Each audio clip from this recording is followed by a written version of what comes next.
How are you coping? If you need anything at all, you know I'll try my best. Loomis simply nods a thank you and closes the door on his way out. External. Court. Day. An assorted press are gathered outside. Internal. Court. The court is filled with the press, court officials, and John and Edith Myers. Both have pale, grim expressions. Loomis has a seat in the public gallery.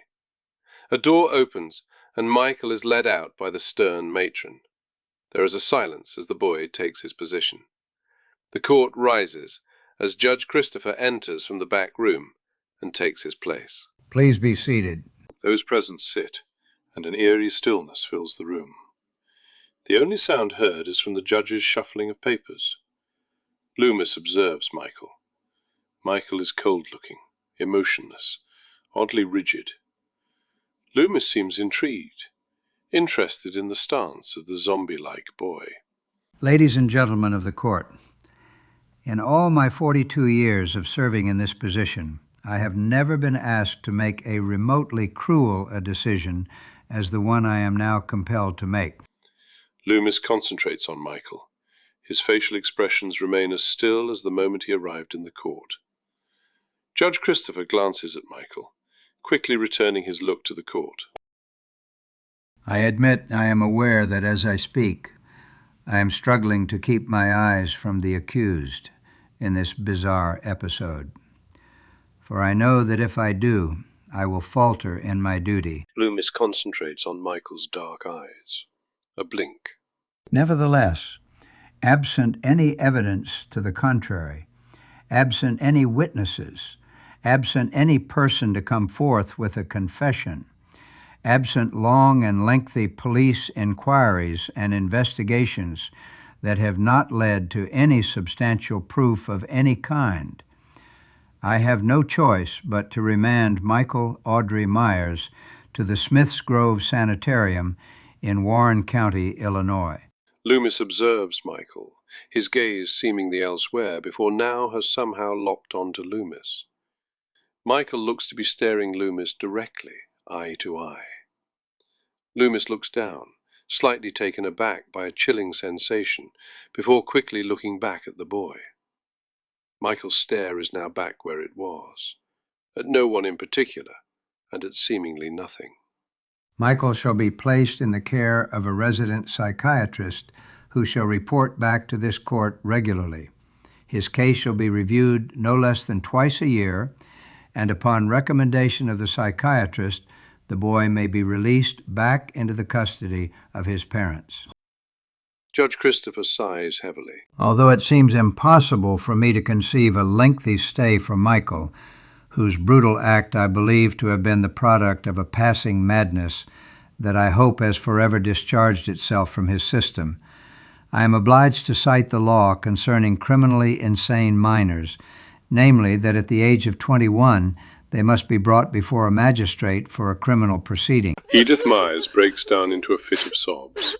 If Michael is still at Smiths Grove 15 years hence, he shall be brought before the court on the day of his 21st birthday, where he shall be tried as an adult for the murder of Judith Margaret Myers. Judge Christopher looks sternly at Loomis, who averts his attention from Michael to the judge.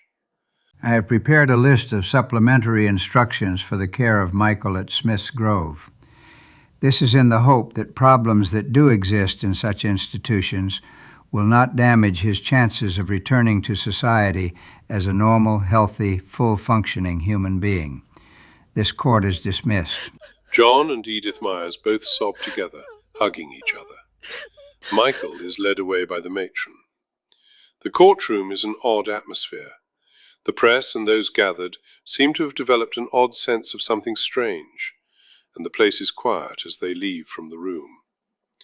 Everyone has left except Loomis. He sits there, stroking his goatee beard gently, as if deep in thought. Exterior, Smiths Grove Sanitarium, night. Lights are on inside the building. Interior, Smiths Grove Sanitarium, lobby room. The juvenile inmates present, around 12 of them, sit around talking and watching a small television. They all suddenly stop. The room becomes silent. Most look up to the ceiling, akin to wolves about to howl at a full moon. The staff look baffled. Hands tighten to chair legs. Gulps can almost be heard. An eerie, unusual silence. Interior, Smith's Grove Sanitarium, adult wing. Ward. The corridor is dark and gloomy. Interior, Smith's Grove Sanitarium, cell. A male inmate dressed in a white pajamas, the typical attire, walks over slowly to his barred window. He looks out with an excited expression and a long, strange gasp. Interior, Smith's Grove Sanitarium, adult wing, ward, hallway. The dark corridor has strange sounds coming from inside the cells. Banging, slowly and softly at first, becomes louder and louder. Rattling of locked doors. Howling, excited and feverish yelling. Two attendants, Robert Ryan, 38, and Brent Stevens, 41, enter the corridor from the far end. They look uneasy. They bang back at the cell doors. Hey, keep it down! What the hell's got into this lot tonight? The noise increases inside the cells. They're gonna riot. Get Win, quick. Exterior, Smith's Grove Sanitarium, night. A transportation van with the Smith's Grove logo drives down the snaky road. Internal, van. Michael Myers sits in a small holding cell at the back of the van. He is the only prisoner inside. An elderly guard sits at the back with a stone face expression. Exterior, Smith's Grove Sanitarium, security gates, night. The van stops at the gates. Moments pass. A loud horn sounds out from the van. The security guard walks out from his hut to the driver's side of the van. He passes a clipboard to the driver. Hey, Jim. Running a bit late tonight? The van driver, Jim, nods and signs the documents on the clipboard. Heard there's a storm on the way. At least we got here before that. There's been a storm going off already inside. The place has just calmed down. What do you mean? What exactly are you talking about, pal? The psychos lost it. Trashed their rooms, were howling like wild dogs. It looked like we had a riot on our hands. But then they all just stopped. Must be a full moon, huh? The gates open and the van drives inside. Interior, Smith's Grove Sanitarium, juvenile ward, corridor. In an almost similar look to the adults' ward, the corridor is gloomy and foreboding, with cell rooms on either side. Its fluorescent ceiling lights do little but project an ill look to the corridor. From the bottom of the corridor, a tall male attendant, Dennis Johnson, 30, walks alongside Michael. They stop outside a cell, and Dennis unlocks the door. Dennis motions Michael to step inside, but the boy stands still, gazing into empty space. Step inside, Michael. Michael walks inside the cell. Interior, Smith's Grove Sanitarium, Myers' cell. The room is small. It is in darkness, although a bluish tint allows the room some light via the window. It has a single bed with a mesh window, a single chair. Okay, Michael, you must be tired from the long trip, huh? Try and go straight to bed and get some sleep. Michael walks to the chair. He stands over it.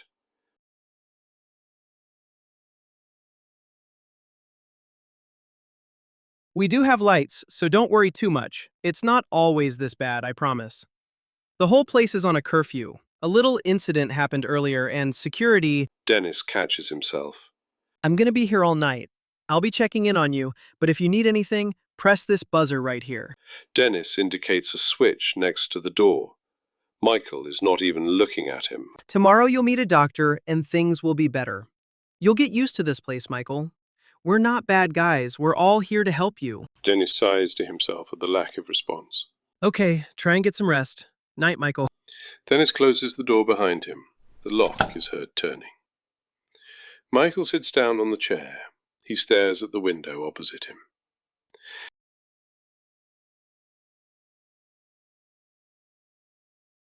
Exterior, Santa Fe Hospital, day.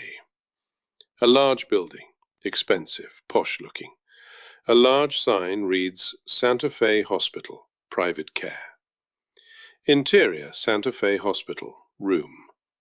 A woman, Elizabeth Loomis, lays on a bed with her head propped up by pillows. She wakes. Loomis sits on a chair by her bedside. Sam. It's me. I'm here. Elizabeth smiles, closing her eyes after looking at Loomis. She holds back pain. How long have you been here? Not long. I just got here. Thought I'd check on you. Liar. I woke earlier and saw you there. How are you feeling? The same. The doctor's coming to do another test this afternoon. I can't wait. I've been checking on a few things. Chances of remission are greater than you thought. Oh, chances are just that, Sam. A chance means little other than believing in faith. And you know what I think about that. Superstitious nonsense. Loomis smiles. He holds her hand. Exterior, Smith's Grove Sanitarium, day. A white sky overshadows the hospital. Interior, Smith's Grove Sanitarium, doctor. Wynn's office. Dr. Wynn sits in his office at his desk with Loomis sitting opposite him reading a file. Loomis finishes with reading and places the file on the desk. So, Sam, what do you think? I'm sure after treating the majority of the patients inside these walls that one more won't hurt. Judge Christopher sent me instructions that it is an urgent matter to concentrate solely on the boy. Therefore, I would like to relinquish you of all other duties, assuming you take the Myers boy. What about the other lads? I've been treating them for years. They know and trust me. And I've just begun with the new boy, Gregory Enda. It's all been arranged. Dr. Richmond will be taking your place as from today. It's up to you, Sam. You've done a great job here. Our record for successfully rehabilitating patients speaks for itself, and you deserve the accolades. But we do have other doctors that can take care of the boys. I'm confident you can crack this kid in the time period the judge wishes. The notes in the file from the judge mention Myers has lost all understanding of right and wrong, life and death. He has no conscious active behavior, and that is what we should aim at breaking within the next 6 months. Think that will be a problem? Loomis picks up the file and flicks through it. Judge Christopher also expects a breakthrough, so Myers can be released, so the police can reinvestigate the crime. It sounds like the honorable judge has a liking for this boy. Again, Sam, do you think this is a problem? He's the biggest profile case we have ever had here at Smith's Grove. The press coverage is going to die down. I trust you. I want your honest opinion on him, and I want you to treat him. I'll take it, of course. Thank you, Terence. Interior, Smith's Grove Sanitarium, Gregory's room. The room is small and sterile looking, apart from a few shelves which is filled with small stuffed animal toys, which have different nationality shirts. Loomis sits on the bed, as Gregory is showing off his proud collection. I got this one from Argentina when I was about 6. It's supposed to be an aardvark, but I think it looks like a dinosaur. That's a very nice collection you have there, Gregory. The boy scans the shelf, perplexed. Where's my others? Your mother will be bringing them in time.